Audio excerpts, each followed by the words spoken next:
December 19th, 2008, 9:12 a.m. Dearborn, Michigan. The snow outside the glass house looks clean. Inside, it smells like panic. Ford Motor Company stock closed the previous day at $2.68. 1 year earlier, on December 19th, 2007, it had traded above $6. In 1999, it had been over $30. On the 12th floor, executives are huddled around a liquidity forecast that looks more like a countdown clock. The Dow Jones Industrial Average has fallen from 14,164.53 on October 9th, 2007 to below 8,000. Lehman Brothers is gone. The Troubled Asset Relief Program was signed into law on October 3rd, 2008. General Motors is days away from exhausting its cash reserves. Someone in the room whispers a word nobody at Ford has uttered publicly in nearly a century: bankruptcy. Alan Mulally, the former Boeing executive hired as CEO on September 5th, 2006, stares at the projection. Ford is burning billions. U.S. auto sales have collapsed from 16.1 million vehicles in 2007 to a projected 13.2 million in 2008 and falling. If sales drop below 10 million units, internal models show Ford's liquidity evaporating. The American icon is weeks, maybe months, from extinction. But here's the question that still haunts Detroit. How did Ford, the company that survived the Great Depression, 2 world wars, oil embargoes, and decades of competition, almost collapse in 2008? The answer wasn't just the financial crisis. It was decades of strategic drift, executive ego, and a buried gamble that nearly detonated the company from the inside. To understand the near death of Ford, you have to go back to the winter of 1984. Detroit, Michigan, 3 a.m. The assembly lines at Ford's River Rouge plant hum like a living organism. The smell of hot steel and motor oil fills the air. Pickup trucks roll off the line in steady rhythm. By the mid-1980s, Ford had clawed its way back from the chaos of the 1970s. Lee Iacocca had left for Chrysler. Henry Ford II was gone. A new generation of executives believed they understood the American market. The formula seemed simple: big trucks, big margins, big confidence. But beneath the surface, something subtle was happening. In 1975, Congress created corporate average fuel economy standards, CAFE. Light trucks were regulated differently from passenger cars. The loophole was meant for work vehicles. By the 1990s, SUVs and pickups were classified as light trucks. That classification became a gold mine. In 1990, light trucks accounted for roughly 28% of U.S. vehicle sales. By 2004, they represented more than 50%. Ford leaned in. The Ford F-Series became the best-selling vehicle in America year after year. In 2004, Ford sold over 939,000 F-Series trucks in the United States alone. The margins were enormous. A compact sedan might yield a few $1,000s in profit. A fully loaded truck could yield 5 times that. Wall Street noticed. Ford stock traded above $30 in 1999 during the dot-com boom. Executives were rewarded for volume and margin. The SUV and truck strategy felt invincible, but the addiction to trucks masked deeper rot. By the early 2000s, Ford's global structure was bloated. Regional fiefdoms operated semi-independently. Europe, North America, Asia, each with separate platforms, separate engineering, separate budgets. Internal inefficiencies ballooned. Then came a series of blows. In 2000, the Firestone tire crisis erupted.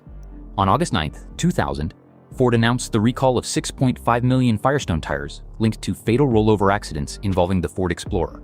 The scandal cost billions and damaged trust. In 2001, Ford reported a net loss of $5.45 billion. The golden era was cracking. Meanwhile, General Motors under Rick Wagoner was facing its own structural decay.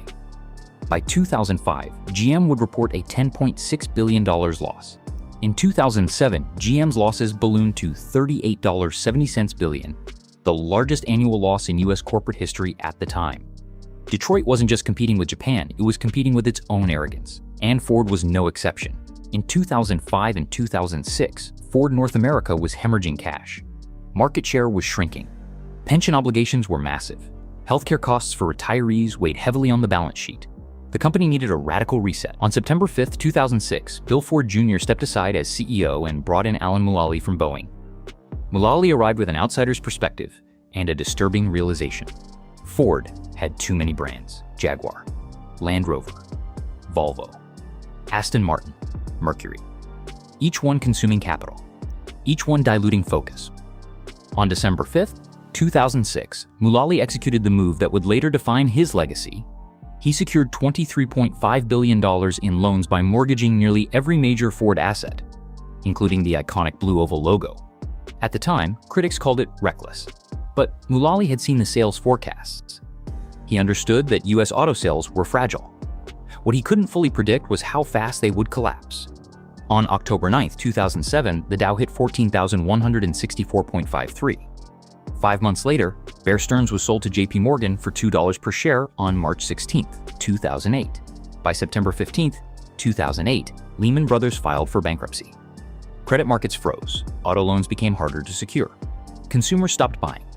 In July 2008, US auto sales plunged 13% year over year. Gasoline prices spiked above $4 per gallon that summer, crushing demand for the very trucks Ford depended on. The addiction turned lethal.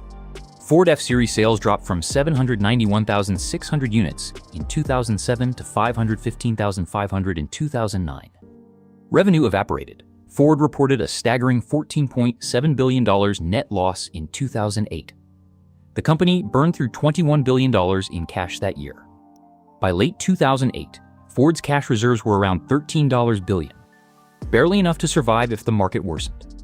Inside the glasshouse, Mullally instituted a brutal ritual. The weekly business plan review meetings. Executives were required to present red, yellow, or green status indicators for their divisions. Early meetings were filled with green reports, false optimism masking reality. Then, one day, an executive finally marked a problem red. Mullally applauded, because denial had nearly killed the company. But even transparency couldn't fix structural dependency.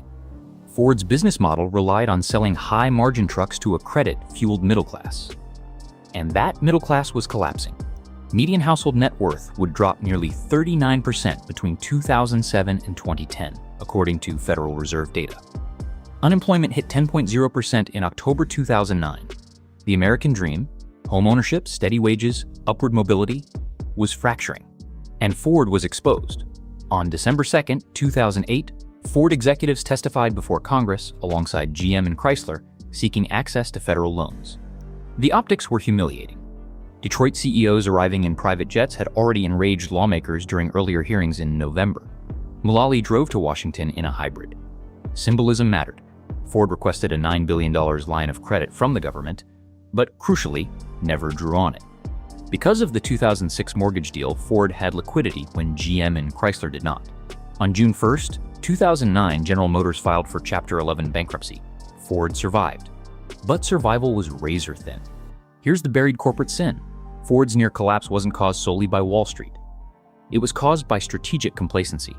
For decades, Ford prioritized trucks and SUVs because they were profitable under existing regulations. Light truck classification under CAFE standards created structural incentives to build larger vehicles. Executives rode those margins. They delayed painful restructuring. They maintained bloated global operations. They underestimated how quickly credit could vanish. When the crisis hit, the entire model was exposed. Ford wasn't selling mobility. It was selling leverage. And leverage disappears when credit freezes.